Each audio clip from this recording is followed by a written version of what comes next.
Kanizere ko umeze neza mukunzi wa Wolf Sport Rwanda. Ikipe ya APR FC ikaba itsinzwe n'ikipe ya Police ibitego bitatu ku busa. Ibitego bitatu kuri bibiri nibyo ngiye kuza kabisa tukabyinjiramo neza gatanu kuri gatanu turebera hamwe ese ikipe ya APR FC iyi tunama bateguye ya inyera y'abahizi ntiyaba igiye kuba igaragaza urwego rubi rw'umutoza na Taleb Abdurrahim ndetse n'abakinyi b'ikipe ya APR FC. Nibyo ngiye kuza tukarebera hamwe tukareba umukinyi ku mukinyi nuko amakipe yombi yagerageje kwitwara muri uyu mukino haba ku ruhande rw'ikipe ya APR FC ndetse no ku ruhande rw'ikipe ya Police FC. Reka tumanze turebere hamwe line-up ugiye kureba ku ruhande rw'ikipe ya APR FC nta mpinduka nyinshi bari bakoze kuko usibye Shejibri watara muri ba 11 beza tumaje kumenyera haba ku mikino umutoza Taleb Abdurrahim yakoresheje ku mukino wahozaga na Power Dynamos n'ubundi nta mpinduka yari yakozemo usibye Hakim Kiwanuka wari wabanjemo mu gusatira ndetse na Togwi wari wabanjemo aza gusimbura Watara wagize ikibazo cya grip utagaragaye kuri uyu mukino. Ugiye kureba uburyo APR FC yatangiye ikina ni APR FC yatangiye ikina yataka cyane isatiriza kuko ku munota wa 10 ikipe ya APR FC imaze gutera koroneri zigera kuri 6 ari naho bivuze ko ikipe ya APR FC yagaragaje ko yatangiye inyotewe no gushaka igitego ariko ntabwo byaje kuyihira kuko ku munota wa 22 Byiringiro Lag yaje kubaterekamo igitego cya mbere kuri rw'ikipe ya Police. Navuga ko ari ku burangare bw'umuzamu Ishimwe Pierre ndetse n'abadefenseri kuko n'umupira bagaruriye Ishimwe Pierre arawufunga agiye kwirimina kubera pressing cyane Byiringiro Lag yari yateye umuzamu Ishimwe Pierre ahita utakaza ahita giterekamo. Navuga ko ni Ishimwe Pierre utazi gukinisha amaguru byagaragaye kuri uwo mupira yaramaze kuba yatakaza.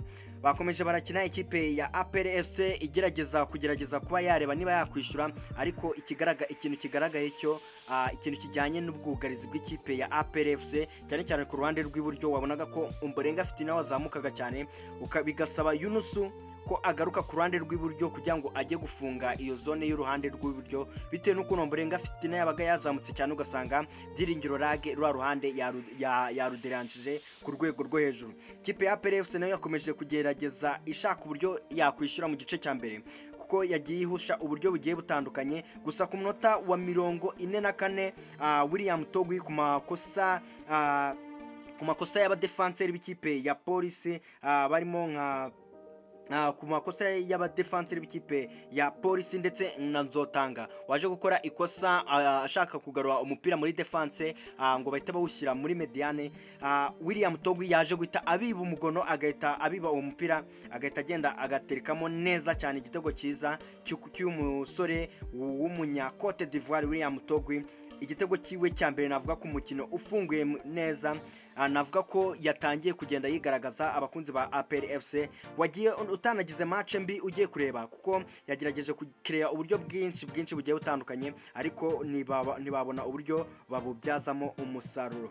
Igice cya mbere cyarangiye ari igitego kimwe kuri kimwe kuko ugiye kureba ku ruhande rw'ikipe ya APR FC haba no ku ruhande rw'ikipe ya Police ugiye gufata abakinyi bitwaye neza mu gice cya mbere njya amanota nahereza Byiringiro Lag yari yazonze defense y'ikipe ya APR FC. Navuga ko ari na congratulation kuri we kabisa kuko kuva mu mwaka wa 2018 kugera mu mwaka wa 2023 akini ikipe ya APR FC akaza kuyivamo yerekeza ku mugabane w'Iburayi akagaruka muri Afrika ndetse akagaruka muri ikipe ya Police FC.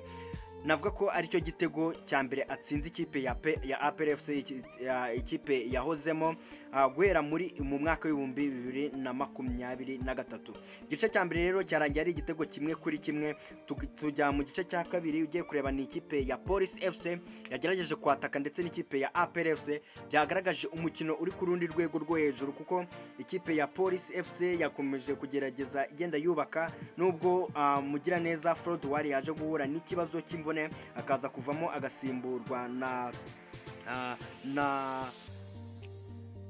akaza gusimburwa na Ronald ndetse ukabona ko ikipe ya Police nayo yagerageje kugenda ikora amakosa muri defense yayo byagoraga cyane kurinda ubusatirizi bw'ikipe ya APR FC, ari naho haje kuvukamo igitego cya kabiri kuri contre attaque ya Hakim Kiwanuka ndetse ku burangare bwa Zidane ndetse n'abandi bugarizi b'ikipe ya Police FC baje gutera contre attaque ku muvuduko wa Hakim Kiwanuka nk'uko nayo imaze kubivuga, aza guhita ahereza passe nziza Mamadusi nawe nta kindi yari bukore usibye guhita ahereza mu izamu igitego cya kabiri cy'ikipe ya APR FC kiba kigezemo ku munota wa 79. Igitego cya kabiri kuri kufura nziza yaritewe na Christian, maze nuko mugira neza Mugisha Didier ahita azamuka ahita akozaho umutwe. Igitego navuga ko cyari igitego bitewe na marikage mbi y'abadefense b'ikipe ya APR FC, cyane cyane ku ruhande rwari ruhagazweho na Yunus Ouattara. Ku gitego cya gatatu navuga ko ari igitego cyatanzwe n'abadefenseri ku mupira waruciye ku ruhande rw'ibumoso, maze nuko abadefenseri b'ikipe ya APR FC bitewe n'ukuntu bari bahagaze nabi ntibaza kubona uburyo bafata neza abakinnyi b'ikipe ya Police FC, bahita bashyiramo igitego cya gatatu. Nuko nkuko match yarangiye. Gusa ikintu gifite cyo kuvugaho ni ikipe ya APR FC yagerageje kwigaragaza muri iyi rushanwa bateguye. Kuri ubu navuga ko ariyo kipe ifite amanota ya nyuma, hanyuma y'ikipe ya AS Kigali yagerageje kwitwara neza nyuma yo kuyitsinda kuri penalty, igatsinda ikipe ya Azam igitego kimwe uyu munsi. Hagakurikira ikipe ya Azam FC yatsinze ikipe ya Police FC kuri penalty, hagakurikira ikipe ya Azam yatsinze ikipe ya Police, hagakurikira Police yatsinze ikipe ya APR. Navuga ko ari APR ya nyuma, navuga ko yego ni imikino ya pre-season, ni imikino yo kwitegura shampiyona, ariko navuga ko haba ikipe ya AS Kigali ndetse n'ikipe ya Police FC na amakipe yaje yarakaniye cyane. Ubona ko iri rushanwa batari bararigize tournament nk'uko byari byitezwe, ariko reka mbibutse ko iri rushanwa ririmo n'ibihembo, ko ku munsi wa nyuma ikipe ya APR FC yatangaje ko ishobora kuzatanga ibihembo. Ni nayo mpamvu mugenda mubona ko match banganyije batera penalty kugira ngo habonekemo utwara amanota 3 aze kuza imbere y'abandi, bizanamworohere kugira ngo barebe uwatsinze amakipe menshi ariwe uzegukana icyo gihembo. Nuko rero byari bimeze. Gusa ikipe ya APR FC ntabwo nahita nyiremeraho itaka, kuko iyi iracyari imikino ya mbere. Ni ikipe ya APR FC yagiye igaragaza amakosa mu kintu kijyanye n'imidefendere, kugiye kureba mu buryo bw'ubwugarizi kuri uyu munsi bwari hasi cyane, ndetse na mediane navuga ko itari nziza. Wabona ko hari bamwe mu bakinnyi b'aba key players nka Ouattara, umwe mu basore bagaragaza uruhare runini mu myatakire y'ikipe ya APR FC, ndetse kuba atanagaragaye icyo kiwe cyagiye kigaragara mu mipira y'imiterekano mu makoroneri bateraga, ugasanga habura umuntu ushyira ku mutwe, kandi tuzi uko Sheikh Djibril Ouattara ari umwe mu bakinnyi beza bazi gutsindisha ibitego by'umutwe. Nuko rero ikipe ya APR FC ngiye kuyibarira mu mikino ibiri imaze mu mikino igana kuri 3 imaze gukina, navuga ko ari APR FC itaragera ku rwego cyangwa se kuri niveau ya nyuma. Twavuga ngo iyi niyo APR FC. Ubona ko n'umutoza nawe aracyagira byinshi agenda yubaka, nubwo yamaje kuba yagaragaza ko ikipe yabanje muri uyu munsi ishobora kuzaba ikipe yiwe ya mbere, ariko haracyarimo abakinnyi babiri b'ingenzi batagaragaye muri uyu mukino, haba Meldao ndetse na Ouattara.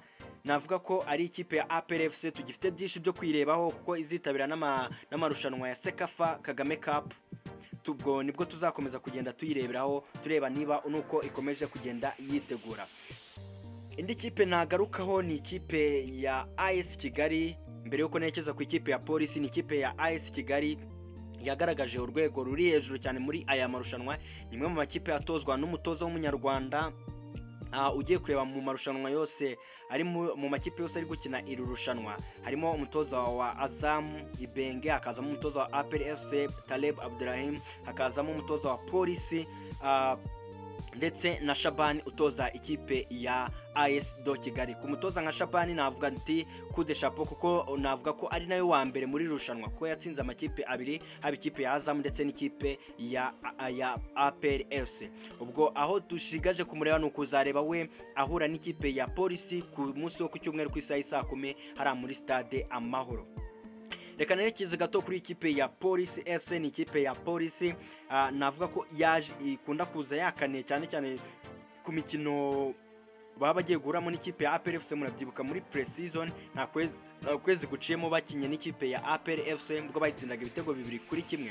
Navuga ko ari ikipe ya APR FC ibaye inzozi mbi kuri ikipe, ni ikipe ya Polisi ibaye inzozi mbi kuri ikipe ya APR FC. Byo byonyine n'umutoza w'ikipe ya Polisi Ben Musa, murabizi ko yatozaga ikipe ya APR akaza kuivamo, rero abarimo aratanga ubutumwa ndetse n'abakinyi benshi bavuye muri ikipe ya APR FC, haba uwo Lag wayivuye mu mwaka wa 2023 abagerageza gutanga ubutumwa ku bakunzi b'ikipe ya APR FC.